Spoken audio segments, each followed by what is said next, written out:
Welcome to the summary of Ways of Seeing by John Berger. Let's uncover the gems together. Key point 1. An image is a record of how X sees Y. Art history is a history of the visible. Early paintings were made to conserve time and conjure up the appearance of something absent. But the greatest works of art took a prominent place in cultural heritage because the creators have a unique way of seeing things. The more imaginative the work, the more profoundly it allows us to share the artist's experience of the visible. John Berger. The artistic way of seeing is not just a personal skill. It is influenced by time and culture, religion, the aim of the painting, and the technologies used. Classical Renaissance art had a strict convention of perspective. Everything was concentrated in the eye of the beholder. This idea was closely connected to Christianity because this particular eye was the eye of God, who created the surrounding world and imposed order upon it. After the world became less controlled by religion, it was no longer possible to see it this way. The invention of the camera showed that there is no center. Art had immediately reflected it in the avant-garde movements like Impressionism, Cubism, and Expressionism. Art is a mirror of the time in which we can see how an artist once looked at the surrounding world. The focus of this summary is on 4 main ideas of the book. The reproductions of paintings have destroyed the uniqueness of their image. The European oil painting tradition shows 2 different types of presenting female characters wearing no clothes, nude and naked. Linguistically, these 2 mean the same thing, but there is a huge conceptual difference between those words, according to the author. Oil painting as a category of art is highly dependent on its owner's interests. It should demonstrate the power of money. Nowadays, the role of oil paintings has passed to images, which we can see in public spaces. So-called public images are proposing to viewers a new way of seeing themselves after purchasing the advertised product. Key point 2.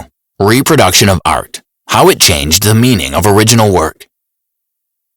Before the 19th century, a work of art was always connected to the place where it resided. For example, the Dutch stills of the 1600s were usually hanging on the walls in rooms meant for meetings. These paintings performed the social function of conversation starters. However, if we see them now in a museum or online, we will perceive them in an entirely different way.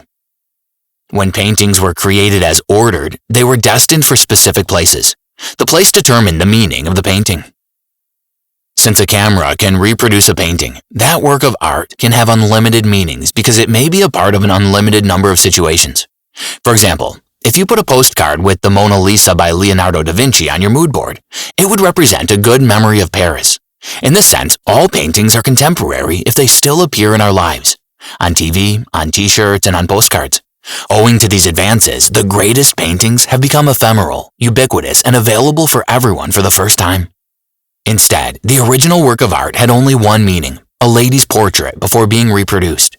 The value of the original work of art is no longer in what it means, but in what it is.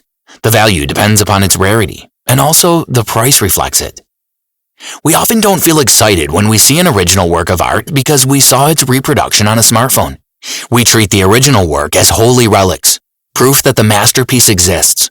And the museums and galleries are producing a lot of texts to prove the value of the paintings they own. For example, in a catalog of the National Gallery, we can read about the Virgin of the Rocks painting by Leonardo da Vinci. The text tells things like who commissioned the painting, who owned it, and the likely date of its creation. All this information does not reveal the meaning of the painting, but proves that you are seeing the unique original work of art. Key point 3. Reproduced painting is always defined by the context. When you see a work of art in a museum, it is surrounded by other self-sufficient works of art. But when you see its reproduction, it is usually surrounded by text or other pictures, as mentioned at the end of the previous chapter. This context influences the meaning of the picture and makes it more particular, complex, and deep. Imagine viewing a landscape painted by Van Gogh in a museum. It depicts a cornfield with birds flying out of it. You can like it or not, think about your associations, or pass it by. But when you see the reproduction of the painting in a book, you perceive the image along with the text. This is the lost picture that Van Gogh painted before he killed himself. From the moment you read the sentence, you could not analyze the image separated from the context in which it had been created. The painting now illustrates the context. The meaning of an image is changed according to what one sees immediately beside it or what comes immediately after it. John Berger. Since the invention of reproductions, paintings have lost their previous status. They are not magical or sacred anymore because anyone can use them as they please and surround them with any words and meanings. For example, we can find reproductions that single out a single detail. That detail could then be used beyond the context of the whole image and thus acquire a controversial meaning. If you see the cropped image of a beautiful woman, you may never know that she is an allegorical personification of justice in the whole painting. Thanks to reproductions, any work of art can be contemporary. Therefore, its story continues if we use it in the actual context. In this case, reproduced images could become political, commercial, personal, or social. Their existence might illustrate someone's ideas or theories. Even the book this summary is based on can be an example. It contains a lot of reproductions of paintings, but without the text, they have nothing in common. The context unites them and gives them additional meaning. Did you know? The Mona Lisa by Leonardo da Vinci became an incredibly famous painting thanks to reproductions. When stolen in 1911, newspapers all over the world ran headlines about the missing masterpiece.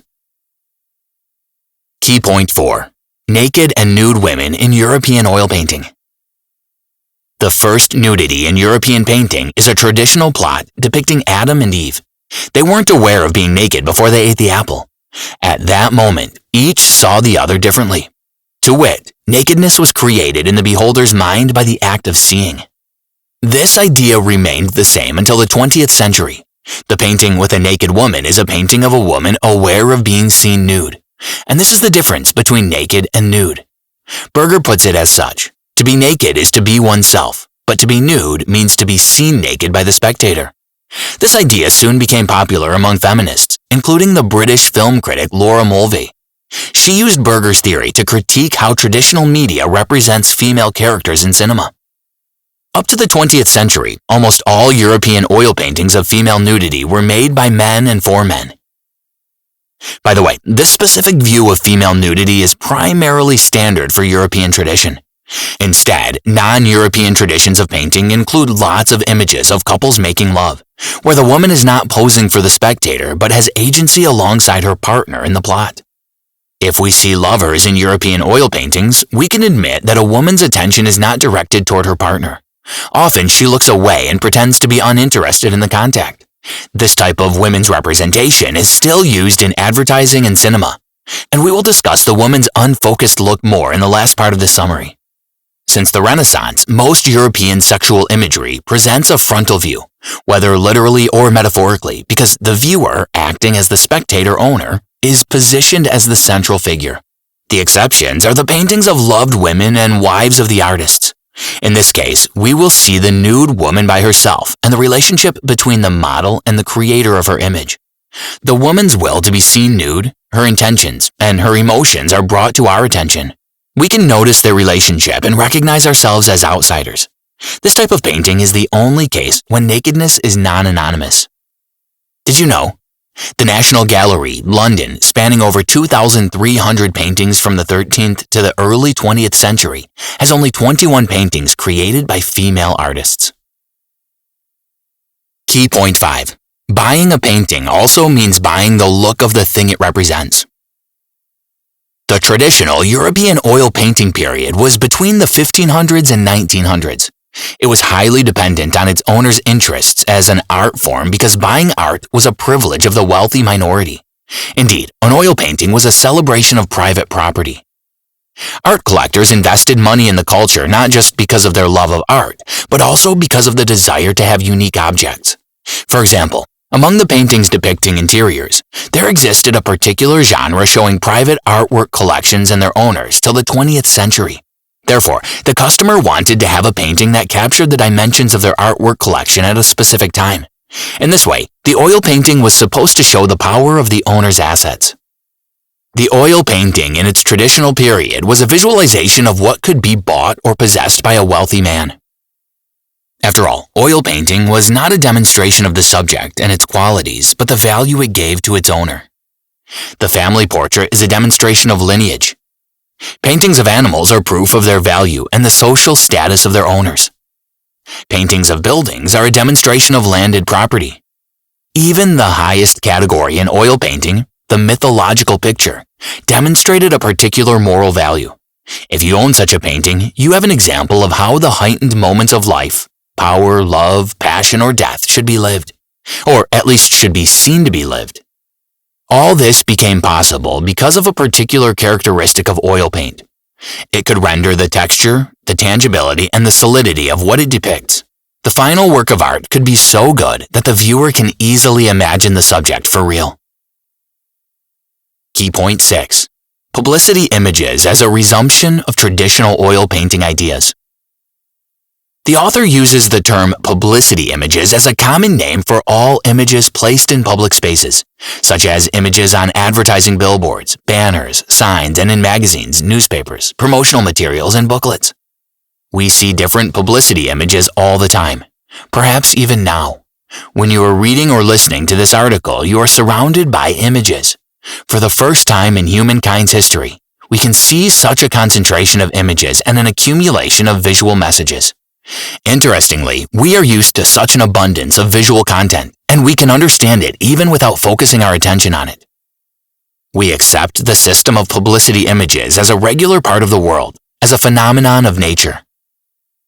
Publicity images promise the transformation of our lives and ourselves if we buy what is advertised through them. What message do such images carry for us? The image offers us a new look of ourselves made more glamorous by the product we buy. It steals our love for ourselves and offers it back for the price of the new product. How are those images doing it? By showing us people who have already been transformed and now are better than we are. Remember at least one advertisement for a fitness club or cosmetics to understand the idea behind a publicity image. Unlike oil painting, publicity images are never about the happiness of possession, but an opportunity to become different. Anonymity is one of the instruments publicity images use to impact us. The more impersonal the image is, the greater the illusion of its power. It is the same as discussing nudity in the oil painting tradition. The nude woman usually has an absent, unfocused look because seeing is an act of choice. To see means to be in a powerful position. The woman is not looking at the spectator so that he can look at her and place himself in the imagined situation. Publicity images also use quotes from traditional oil paintings to increase the value of their message. The gestures, the romantic use of nature, the poses, and the materials symbolizing luxury are all the same. A knight becomes a motorist, and the Madonna becomes a caring mother choosing the best baby food. In the previous chapter, we talked about oil paint as a perfect material for depicting other objects. From the 20th century on, cheap color photography took over this role. It can reproduce objects' colors and textures with even greater similarity and is one of the reasons why contemporary artists do not try to copy the surrounding world. They don't use paint to imitate other objects. They use it as a material that can help to create something new.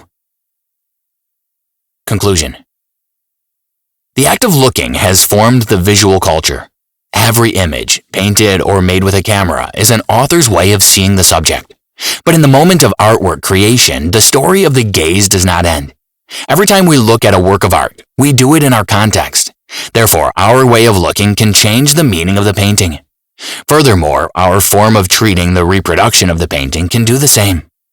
In this summary, you may have learned a lot about European oil paintings, so it would be beneficial to get familiar with some examples that gave impetus to the author's analysis. You can look up these reproductions to get a complete picture. The Venus of Urbino by Titian. This painting is a good illustration of Berger's conception of nudity. We see Venus posing in front of the viewer and touching herself. The image was definitely made to provoke erotic thoughts and associations. Hen Palskin by Peter Paul Rubens. In Chapter 4, we talked about paintings of artists' loved women and wives.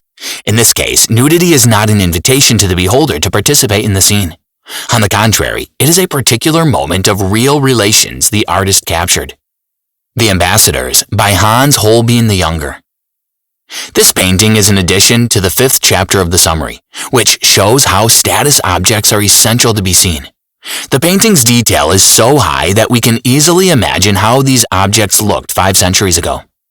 Picture Gallery of Cardinal Valentino Gonzaga by Panini. This work is an example of paintings showing a great private art collection. It was made as proof of the high social status of its owner. We use our Instagram pages nowadays for the same reasons. It may sound trite to say that art is human-made, but it is not just something created by a human. Art captures the unique gaze of the beholder and the reality it channels through. Humans of the 1700s, for example, had a lot in common with us. Remember that while meeting with works of art, they are not merely containers of history or symbolism. They are a human sight captured with oil paint. Try this. 1. Think if you have some reproduction of artwork that has a special meaning to you, and then search for the original purpose of the work. 2. Have a look at the 4 paintings described in the conclusion. 3. Compare Beyoncé's music video for the song Mine and the Pietà by Michelangelo. Could you notice how similar they are? Why do you think it is like that? That's all for now.